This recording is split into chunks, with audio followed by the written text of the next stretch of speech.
Today's special optimistic Cannabis and Corona report is brought to you by Helix BioTrack, the largest seed-to-sale tracking and dispensary point-of-sale software solution in the industry. Since 2010, cannabis dispensaries, cultivation facilities, and manufacturers have trusted BioTrack to securely and confidently keep them in compliance while managing their businesses.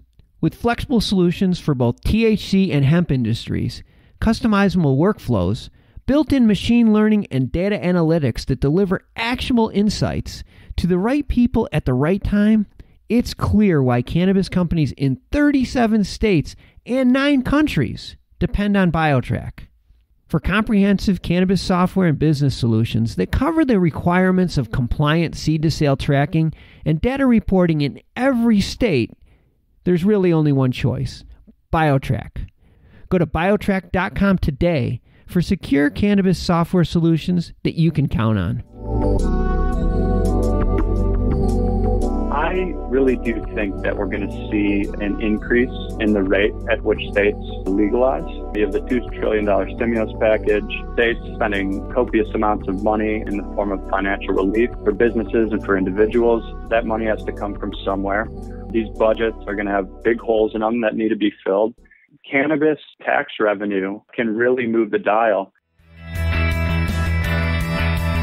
From MJBulls Media, it's the Raising Cannabis Capital Show.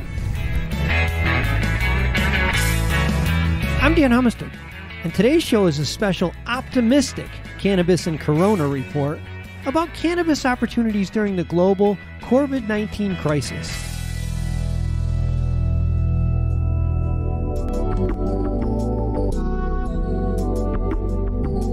Today on Cannabis and Corona, Thriving the Crisis, we are talking about cannabis investing with Pete Karabasfrom Key Investment Partners. Pete, welcome to the show. Hey, Dan. Thanks for having me. Glad to be here. Well, it's great to have you back on the show. For our Raising Cannabis Capital listeners, you'll remember Pete was a guest back in the fall, and he's here today to talk about his recent blog, Covid-19 and Cannabis.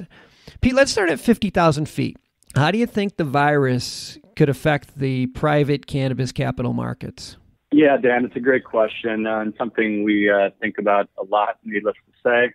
You know, in terms of how COVID is going to affect the cannabis market, a few different things we think.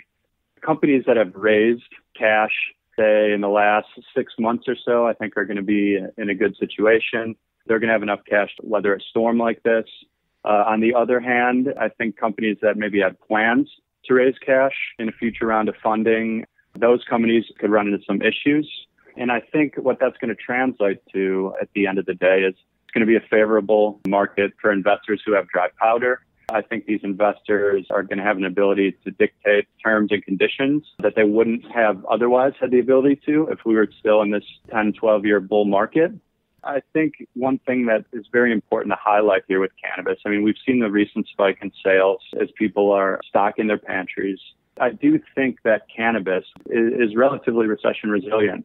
Everyone, of course, saw cannabis dispensaries and other cannabis-related businesses deemed as essential businesses here as we all are staying at home. That was a great boost in confidence, I think, for the entire industry. I mean, think about it. 5 years ago, we would have never thought about having cannabis as an essential in a crisis. It's just such a good thing. It's not the first time industries have gone through downturns, and albeit the scope of this economic downturn is gigantic. But we can look to history for guidance. What are some of the key lessons that cannabis companies can learn from companies that have sort of thrived previous crises? Yeah, I think that's a great question. There's a great study that I posted in the blog. What the study does is it really walks you through basically a survey of over 5,000 businesses and how these businesses fared in recessionary environments. And you really want to focus on your core business and how to grow that business and how to refuel it. So looking at cost cutting in non-essential areas of the business as a way to prepare yourself for the next stage of the business cycle. And so from a sales and marketing standpoint, who are your customers that you're serving that you can focus on? What are your high probability conversions in terms of new sales? And work with those people. They might be constrained in their budgets. You got to work with them and continue to close deals. I couldn't agree with you more about the plan to where you want to be when this is over, because that gives you sort of that beacon, something to look forward to build your plan to get there. And you can follow that plan, because I think one of the biggest mistakes that happens within business is emotions get involved in these situations, and you make emotional decisions that are most of the time short-term or reactive instead of thinking long-term or proactive. And like you said, thinking about how you want to be when you get out of this. What do you want the company to look like when you get out of the crisis? And that helps you stick to a plan. There's a saying that fortunes are made when there's blood in the streets. You think this is a good time to make cannabis investments? Absolutely. I understand that especially over the next 1 to 2 months, we have to focus on the public health side of things. I understand people's public portfolios certainly have taken a hit. But when you think about cannabis, the cannabis consumer is alive and well. Cannabis sales are growing regardless of what public stocks do. Cannabis is the fastest growing crop and fastest growing industry in America. Cannabis is also a vice, and it's also a medicine. Both pharma and alcohol are recession resilient. So cannabis kind of has this dual factor of recession resiliency there. And when you're thinking about investment, cannabis before the whole COVID pandemic was very capital constrained. I think right now you're going to see, in terms of capital coming into the industry, I think a lot of people may put a pause on that. So cannabis may even be a bit more capital constrained. So I think as an investor, that's really going to enable you to drive favorable terms and conditions. I really do think that we're going to see an increase in the rate at which states legalize. You have the $2 trillion stimulus package, states spending copious amounts of money in the form of financial relief for businesses and for individuals. That money has to come from somewhere. These budgets are going to have big holes in them that need to be filled. Cannabis tax revenue can really move the dial. Wow, that's a really good point that you just made. Backing up one other point before that is that the market isn't getting smaller. The cannabis users and the opportunity for legal use of cannabis is only increasing. And your point to this adding to the revenue of the states that are really going to be struggling. I mean, think about all the sales tax revenue that just dried up when essentially the states just turned off the economic motor. Exactly. But cannabis is still producing revenue at the same rate it was before. I mean, you talked about this a minute ago, that sales actually surged, initially. So the states are getting a little bit of a bump from the cannabis industry. I want to take a short break to let you listen to a quick preview of our next episode. Our primary business is focusing on the transition of this to an adult use market. The adult use market is driven by less sophisticated customers, quicker transactions times, and way higher transaction volumes. So we define our business as trying to get, 1,000 people in and out of a dispensary a day in our busy dispensaries. Tune in on Thursday to hear Abner Curtin from Ascend Wellness Holdings. And now let's get back to today's show. I'm sure you're looking at various sectors that you like more than others.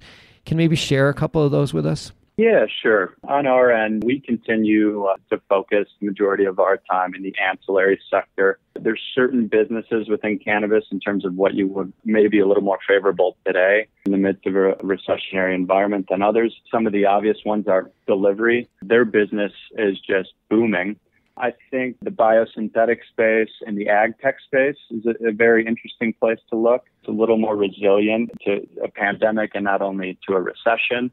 In addition, if you're in the agriculture space, you're protected as an essential business. So I think you want to look more broadly within cannabis is what sectors today aren't really being affected directly by the pandemic as opposed to those that are immediately going to run into issues with supply chains and other issues that are going to derail a business from its original plan. I like the delivery services. You're right. I bet you that's one that's getting a lot of increased business. I forget. In Nevada, they stopped dispensaries and they moved it all to delivery services. I think it was Nevada. That's another good opportunity. Like you said, they could be growing faster than they can digest the growth, and they need just cash because they have to hire more people and there's a lot of upfront costs. So yeah, that's a good one.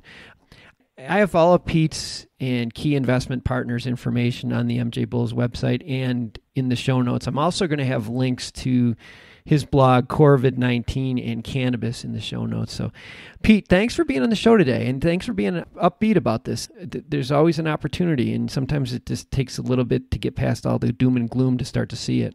Absolutely, Dan, and thanks for having me on the show. And yeah, we got to be optimistic, got to stay optimistic, and we're definitely confident we can get through this all. That's the right advice at this point. Keep optimistic. Thanks again, Pete. Today's show was made possible by the generous support of our sponsors, like Alt36, the country's premier blockchain payment processing platform that's providing dispensaries and its customers with a safe and secure payment option other than cash. To learn more, go to alt36.com. Today's podcast was produced by MJBulls Media, the industry's premier cannabis podcast network, with original music produced in part by Jamie Humiston. I'm Dan Humiston, and you've been listening to the Raising Cannabis Capital podcast.